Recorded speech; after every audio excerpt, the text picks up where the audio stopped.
ফরিদপুরে র্যাবের অভিযানে ২৬ লাখ টাকার স্কাপ সিরাপ জব্দ, আটক মাদক কারবারি।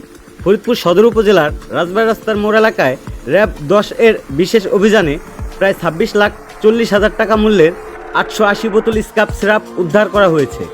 এই সময় মাদক পরিবহনে ব্যবহৃত একটি প্রাইভেট কার সহ এক পেশাদার মাদক ব্যবসায়ীকে আটক করা হয়। র্যাব জানিয়েছে, আটক ব্যক্তি দীর্ঘদিন ধরে সীমান্ত এলাকা থেকে অবৈধভাবে স্কাপ সিরাপ সংগ্রহ করে দেশের বিভিন্ন জেলায় সরবরাহ করে আসছিলেন। উদ্ধারকৃত মাদক ও গাড়ি জব্দ করে তার বিরুদ্ধে মাদকদ্রব্য নিয়ন্ত্রণ আইনে মামলা প্রক্রিয়াধীন রয়েছে।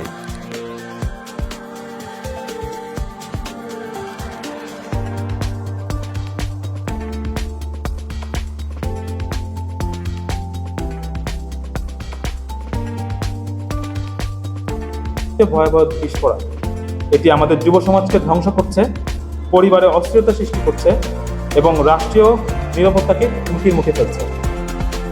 র্যাব ১০ মাদক নির্মূল অভিযানের সর্বোচ্চ পেশাদারিত্ব আন্তরিকতা নিয়ে কাজ করে যাচ্ছে। ভবিষ্যতে মাদক, সন্ত্রাস ও চাঁদাবাজির